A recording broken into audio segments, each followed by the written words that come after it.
Hi guys, welcome back to Triveni Pujari YouTube channel. I hope ಎಲ್ಲರೂ ಆರಾಮವಾಗಿದ್ದೀರಾ ಅಂದ್ಕೊಂಡಿದ್ದೀನಿ. ಇವತ್ತಿನ ವ್ಲಾಗಲ್ಲಿ ನಾನು ಉಳಿದಿರುವಂತಹ ಒಂದು ಇಡ್ಲಿನ ಯೂಸ್ ಮಾಡಿಕೊಂಡು ನಾವು ಇನ್ಸ್ಟೆಂಟಾಗಿ ಯಾವ ಥರ ಒಂದು ಇಡ್ಲಿ ಉಪ್ಮಾ ಮಾಡ್ಕೋಬೋದು ಅನ್ನೋದನ್ನ ತೋರಿಸ್ಕೊಡ್ತಾ ಇದ್ದೀನಿ.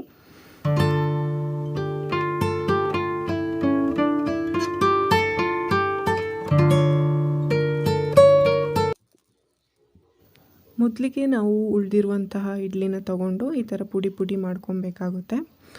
ನಾರ್ಮಲಿ ನಾವು ಒಂದಿನ ಬ್ರೇಕ್ಫಾಸ್ಟ್ಗೆ ಇಡ್ಲಿ ಮಾಡಿದ್ರೆ ನೆಕ್ಸ್ಟ್ ಕೂಡ ಅದನ್ನೇ ತಿನ್ನಲಿಕ್ಕೆ ನಮಗೆ ಬೇಜಾರು ಅನಿಸ್ದಾಗ ನಾವು ಇನ್ಸ್ಟೆಂಟಾಗಿ ಈ ಇಡ್ಲಿ ಉಪ್ಮಾನ ಮಾಡ್ಕೋಬೋದು. ಇಲ್ದಿದ್ರೆ ಈವ್ನಿಂಗ್ ಸ್ನ್ಯಾಕ್ ಆಗಿ ಕೂಡ ಇದನ್ನ ಯೂಸ್ ಮಾಡ್ಬೋದು. ಬ್ರೇಕ್ಫಾಸ್ಟ್, ಲಂಚ್, ಸ್ನ್ಯಾಕ್ ಯಾವುದಕ್ಕೆ ಬೇಕಾದರೂ ನೀವು ಈ ಇಡ್ಲಿ ಉಪ್ಮಾನ ಯೂಸ್ ಮಾಡ್ಕೋಬೋದು. ಈಗ ಇಲ್ಲಿ ನೀವು ನೋಡ್ಬೋದು, ನಾನು ಎಲ್ಲ ಇಡ್ಲಿನ ಇದೇ ಥರ ಪುಡಿ ಮಾಡ್ಕೊಂಡಿದ್ದೀನಿ. ನೆಕ್ಸ್ಟ್ ನಾನು ಇಷ್ಟು ಇಡ್ಲಿಗೆ ಒಂದು ಈರುಳ್ಳಿನ ಸಣ್ಣ ಪೀಸ್ಗಳಾಗಿ ಕಟ್ ಮಾಡ್ಕೊತೀನಿ. ಇದಕ್ಕೆ ನೀವು ತುಂಬ ದೊಡ್ಡ ಪೀಸ್ ಈರುಳ್ಳಿ ಹಾಕಿದ್ರೆ ಚೆನ್ನಾಗಿರಲ್ಲ. ಎಷ್ಟು ಸಣ್ಣ ಆಗುತ್ತೆ ಅಷ್ಟು ಸಣ್ಣ ಈರುಳ್ಳಿ ಇರಬೇಕು. ಅದಾದಮೇಲೆ ಒಂದು 3-4 ಮೆಣಸಿನ್ಕಾಯಿ ತೊಗೊಂಡಿದ್ದೀನಿ. ಖಾರ ಕಮ್ಮಿ ತಿನ್ನೋರು 1-2 ಮೆಣಸಿನ್ಕಾಯಿ ಹಾಕೋಬೋದು. ಖಾರ ಜಾಸ್ತಿ ತಿನ್ನೋರು ಅವರ ರುಚಿಗೆ ಅನುಗುಣವಾಗಿ ನಾವು ಮೆಣಸನ್ನ ಹಾಕೋಬೋದು.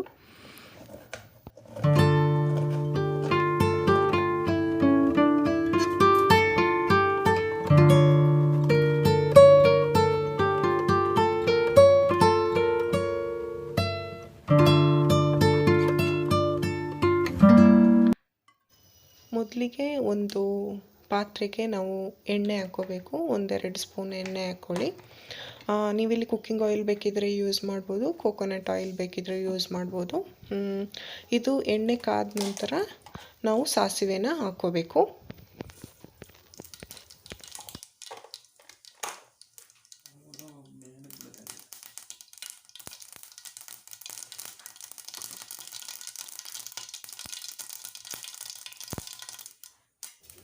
ಇದಾದಮೇಲೆ 1 ಸ್ಪೂನ್ ಕಡಲೆಬೇಳೆ ಹಾಕ್ಕೊಳ್ಳಿ.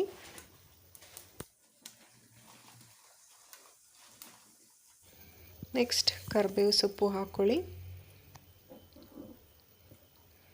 ಹಾಗೆ ನಾವು ಕಟ್ ಮಾಡಿ ಇಟ್ಕೊಂಡಂತಹ ಮೆಣಸು ಏನಿರುತ್ತೆ ಅದನ್ನ ನಾವು ಫಸ್ಟ್ ಹಾಕಬೇಕು. ಇದು ಚೆನ್ನಾಗಿ ಫ್ರೈ ಆಗಬೇಕು. ಅದಾದಮೇಲೆ ನಾವು ಈರುಳ್ಳಿಯನ್ನು ಹಾಕಬೇಕು.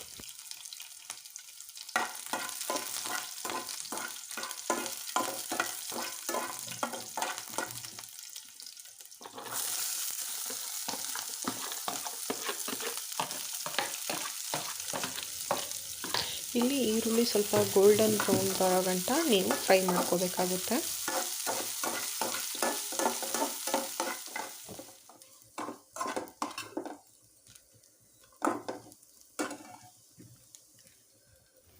ನೆಕ್ಸ್ಟ್ ನಾವು ಪುಡಿ ಮಾಡಿ ಇಟ್ಕೊಂಡಂತಹ ಇಡ್ಲಿಯನ್ನು ನಾವು ಇದಕ್ಕೆ ಹಾಕ್ಕೊಂಡು ಚೆನ್ನಾಗಿ ಒಂದು ಮಿಕ್ಸ್ ಕೊಡಬೇಕು. ಮಿಕ್ಸ್ ಮಾಡ್ತಾ ಅದನ್ನ ಚೆನ್ನಾಗಿ ಸ್ವಲ್ಪ ಬೇಯಿಸಬೇಕಾಗುತ್ತೆ ನೀವು ಆ ಅಗ್ರಣೆಯಲ್ಲಿ.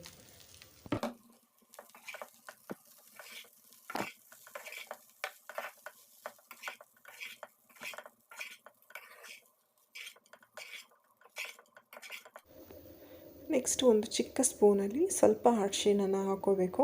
ಅರಿಶಿನ ಹಾಕ್ಕೊಂಡು ಇನ್ನೊಂದು ಸಲ ಚೆನ್ನಾಗಿ ಮಿಕ್ಸ್ ಮಾಡ್ಕೊಳ್ಳಿ.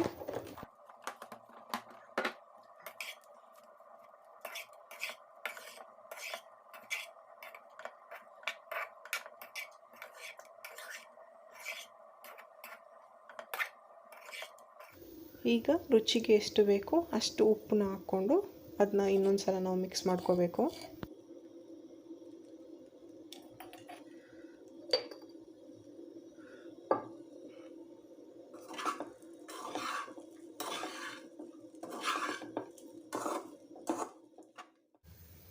ಫೈನಲಿ ಎಲ್ಲ ಬೆಂದ ಮೇಲೆ ನಾವು ಸ್ವಲ್ಪ ಕೊತ್ತಂಬರಿ ಸೊಪ್ಪನ್ನ ಕಟ್ ಮಾಡಿ ಹಾಕ್ಕೊಂಡು ಒಂದು ಮಿಕ್ಸ್ ಮಾಡಿ ಸರ್ವ್ ಮಾಡ್ಕೊಂಡು ತಿನ್ಬೋದು. ಇಲ್ಲಿ ನೀವು ನೋಡ್ಬೋದು, ಫೈನಲ್ ಆಗಿ ನಮ್ಮ ಇಡ್ಲಿಯಲ್ಲಿ ಮಾಡಿದಂತಹ ಒಂದು ಉಪ್ಪಿಟ್ಟು ತಯಾರಾಗಿದೆ.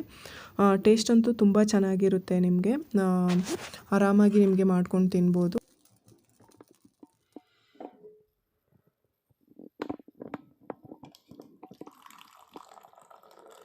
ಇದಕ್ಕೆ ಕಾಂಬಿನೇಷನ್ ಆಗಿ ನೀವು ಶುಂಠಿ ಹಾಕ್ದಂತಹ ಒಂದು ಖಾಲಿ ಟೀ ಮಾಡ್ಕೊಂಡು ಕುಡಿದ್ರೆ ತುಂಬ ಸಖತ್ತಾಗಿರುತ್ತೆ ಟೇಸ್ಟ್.